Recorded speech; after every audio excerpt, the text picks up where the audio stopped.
Jean, chapitre 20. Le dimanche, Marie de Magdala se rendit au tombeau de bon matin, alors qu'il faisait encore sombre, et elle vit que la pierre avait été enlevée de l'entrée du tombeau. Elle courut trouver Simon-Pierre et l'autre disciple que Jésus aimait et leur dit, « Ils ont enlevé le Seigneur du tombeau et nous ne savons pas où ils l'ont mis. » Pierre et l'autre disciple sortirent donc et allèrent au tombeau. Ils couraient tous les deux ensemble, mais l'autre disciple courut plus vite que Pierre et arriva le premier au tombeau. Il se pencha et vit les bandelettes posées par terre, cependant il n'entra pas. Simon-Pierre, qui le suivait, arriva et entra dans le tombeau. Il vit les bandelettes posées par terre. Le linge qu'on avait mis sur la tête de Jésus n'était pas avec les bandes, mais enroulé dans un endroit à part. Alors l'autre disciple, qui était arrivé le premier au tombeau, entra aussi, il vit et il crut. En effet, il n'avait pas encore compris que, d'après l'Écriture, Jésus devait ressusciter. Ensuite les disciples repartirent chez eux. Cependant, Marie se tenait dehors près du tombeau et pleurait. Tout en pleurant, elle se pencha pour regarder dans le tombeau, et elle vit 2 anges habillés de blanc assis à la place où avait été couché le corps de Jésus, l'un à la tête et l'autre aux pieds. Ils lui dirent, « Femme, pourquoi pleures-tu » Elle leur répondit, « Parce qu'ils ont enlevé mon Seigneur et je ne sais pas où ils l'ont mis. » En disant cela, elle se retourna et vit Jésus debout, mais elle ne savait pas que c'était lui. Jésus lui dit, « Femme, pourquoi pleures-tu? Qui cherches-tu » Pensant que c'était le jardinier, elle lui dit, « Seigneur, si c'est toi qui l'as emporté, dis-moi où tu l'as mis et j'irai le prendre. » Jésus lui dit, « Marie. » Elle se retourna et lui dit en hébreu, « Rabouni, c'est-à-dire Maître. » Jésus lui dit, « Ne me retiens pas, car je ne suis pas encore monté vers mon Père, mais va trouver mes frères et dis-leur que je monte vers mon Père et votre Père, vers mon Dieu et votre Dieu. » Marie de Magdala alla annoncer aux disciples qu'elle avait vu le Seigneur et qu'il lui avait dit cela. Le soir de ce même dimanche, les portes de la maison où les disciples se trouvaient rassemblés étaient fermées, car ils avaient peur des chefs juifs. Jésus vint alors se présenter au milieu d'eux et leur dit, « Que la paix soit avec vous. » Après avoir dit cela, il leur montra ses mains et son côté. Les disciples furent remplis de joie en voyant le Seigneur. Jésus leur dit de nouveau, « Que la paix soit avec vous. Tout comme le Père m'a envoyé, moi aussi je vous envoie. » Après ces paroles, il souffla sur eux et leur dit, « Recevez le Saint-Esprit. Ceux à qui vous pardonnerez les péchés, ils leur seront pardonnés. Ceux à qui vous les retiendrez, ils leur seront retenus. » Thomas, appelé Didyme, l'un des 12, n'était pas avec eux lorsque Jésus vint. Les autres disciples lui dirent donc, « Nous avons vu le Seigneur. » Mais il leur dit, « Si je ne vois pas dans ses mains la marque des clous, si je n'y mets pas mon doigt et si je ne mets pas ma main dans son côté, je ne croirai pas. » 8 jours après, les disciples de Jésus étaient de nouveau dans la maison et Thomas se trouvait avec eux. Jésus vint alors que les portes étaient fermées, se tint au milieu d'eux et dit, « Que la paix soit avec vous. » Puis il dit à Thomas, « Avance ton doigt ici et regarde mes mains. Avance aussi ta main et mets-la dans mon côté. Ne sois pas incrédule, mais crois. » Thomas lui répondit, « Mon Seigneur et mon Dieu. » Jésus lui dit, « Parce que tu m'as vu, tu as cru.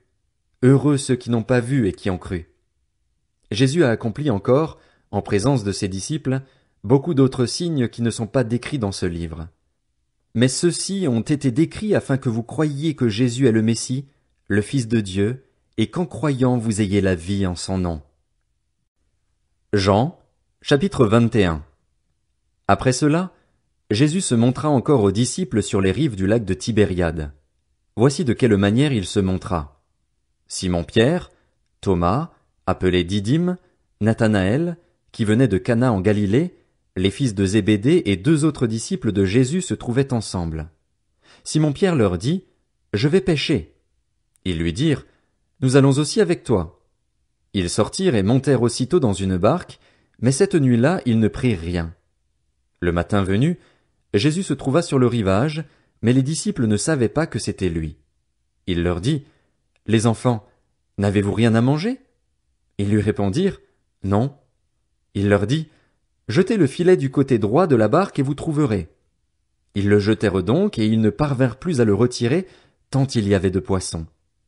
Alors le disciple que Jésus aimait dit à Pierre, « C'est le Seigneur. » Dès qu'il eut entendu que c'était le Seigneur, Simon-Pierre remit son vêtement et sa ceinture, car il s'était déshabillé, et se jeta dans le lac. Les autres disciples vinrent avec la barque en tirant le filet plein de poissons, car ils n'étaient pas loin de la rive, à 100 de mètres. Lorsqu'ils furent descendus à terre, ils virent là un feu de braise avec du poisson dessus et du pain. Jésus leur dit, « Apportez quelques-uns des poissons que vous venez de prendre. » Simon-Pierre monta dans la barque et tira le filet plein de 153 gros poissons à terre. Malgré leur grand nombre, le filet ne se déchira pas. Jésus leur dit, « Venez manger. » Aucun des disciples n'osait lui demander, « Qui es-tu » car il savait que c'était le Seigneur. Jésus s'approcha, prit le pain et leur en donna. Il fit de même avec le poisson. C'était déjà la 3e fois que Jésus se montrait à ses disciples depuis qu'il était ressuscité.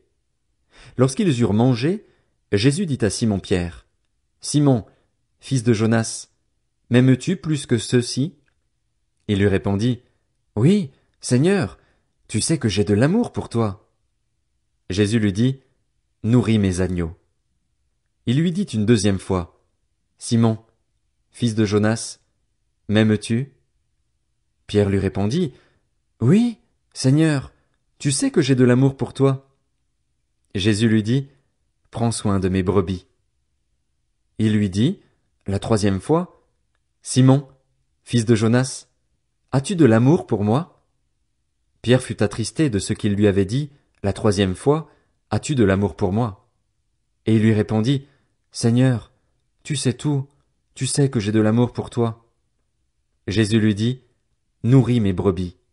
En vérité, je te le dis, quand tu étais plus jeune, tu mettais toi-même ta ceinture et tu allais où tu voulais. Mais quand tu seras vieux, tu tendras les mains et c'est un autre qui attachera ta ceinture et te conduira où tu ne voudras pas. » Il dit cela pour indiquer par quelle mort Pierre révélerait la gloire de Dieu.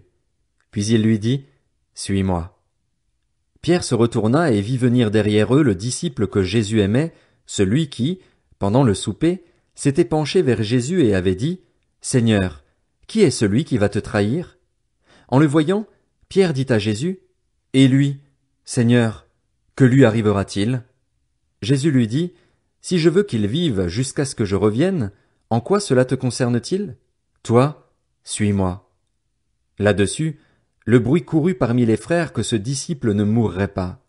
Cependant, Jésus n'avait pas dit à Pierre qu'il ne mourrait pas, mais « Si je veux qu'il vive jusqu'à ce que je revienne, en quoi cela te concerne-t-il » C'est ce disciple qui rend témoignage de ces choses et qui les a écrites, et nous savons que son témoignage est vrai. Jésus a fait encore beaucoup d'autres choses. Si on les écrivait en détail, je ne pense pas que le monde entier pourrait contenir les livres qu'on écrirait. Actes des Apôtres, chapitre 1. Cher Théophile, dans mon premier livre, j'ai parlé de tout ce que Jésus a commencé de faire et d'enseigner jusqu'au jour où il a été enlevé au ciel après avoir donné ses ordres, par le Saint-Esprit, aux apôtres qu'il avait choisis. Après avoir souffert, il se présenta à eux vivant et leur en donna de nombreuses preuves. Pendant 40 jours, il se montra à eux et parla de ce qui concerne le royaume de Dieu. Alors qu'ils se trouvaient en leur compagnie, il leur recommanda de ne pas s'éloigner de Jérusalem, mais d'attendre ce que le Père avait promis, ce que je vous ai annoncé, leur dit-il, car Jean a baptisé d'eau, mais vous, dans peu de jours, vous serez baptisés du Saint-Esprit. Alors que les apôtres étaient réunis, ils lui demandèrent, « Seigneur, est-ce à ce moment-là que tu rétabliras le royaume pour Israël ?» Il leur répondit, « Ce n'est pas à vous de connaître les temps ou les moments que le Père a fixés de sa propre autorité. Mais vous recevrez une puissance lorsque le Saint-Esprit viendra sur vous, et vous serez mes témoins à Jérusalem, dans toute la Judée, dans la Samarie et jusqu'aux extrémités de la terre. » Après avoir dit cela, il s'éleva dans les airs pendant qu'ils le regardaient et une nuée le cacha à leurs yeux. Et comme ils avaient les regards fixés vers le ciel pendant qu'ils s'en allaient, 2 hommes habillés de blanc leur apparurent et dirent, « Hommes de Galilée, pourquoi restez-vous à regarder le ciel ? Ce Jésus qui a été enlevé au ciel du milieu de vous reviendra de la même manière que vous l'avez vu aller au ciel. » Alors ils retournèrent à Jérusalem, de la colline appelée Mont des Oliviers qui est près de Jérusalem, à la distance d'1 kilomètre environ. Quand ils furent arrivés, ils montèrent à l'étage dans la pièce où ils se tenaient d'ordinaire. Il y avait là Pierre, Jean, Jacques, André, Philippe, Thomas, Barthélemy, Matthieu, Jacques, fils d'Alphée, Simon le Zélote et Jude, fils de Jacques. Tous persévéraient d'un commun accord dans la prière avec les femmes, avec Marie la mère de Jésus et avec les frères de Jésus. À cette époque-là, Pierre se leva au milieu des disciples. Le nombre des personnes réunies était d'environ 120. Il dit, « Mes frères, il fallait que s'accomplisse l'Écriture, ce que le Saint-Esprit avait annoncé d'avance par la bouche de David au sujet de Judas, devenu le guide de ceux qui ont arrêté Jésus. Il était l'un des nôtres et il avait part au même ministère. Cet homme a acheté un champ avec le salaire du crime. Il y est tombé en avant, s'est éventré et toutes ses entrailles sont sorties. Tous les habitants de Jérusalem l'ont appris, c'est pourquoi ce champ a été appelé dans leur langue Hakeldama, c'est-à-dire le champ du sang. Or il est écrit dans le livre des psaumes que sa maison devienne déserte et que personne ne l'habite, et qu'un autre prenne sa charge.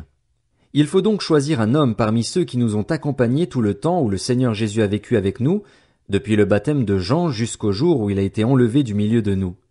Il nous sera associé comme témoin de sa résurrection. Ils en présentèrent deux, Joseph appelé Barsabas, surnommé Justus, et Matthias. Puis ils firent cette prière. Seigneur, toi qui connais le cœur de tous, désigne lequel de ces deux hommes tu as choisi pour prendre part à ce ministère et à cette charge d'apôtre que Judas a abandonné pour aller à la place qui est la sienne. Ils tirèrent au sort et le sort tomba sur Matthias, qui fut associé aux 11 apôtres.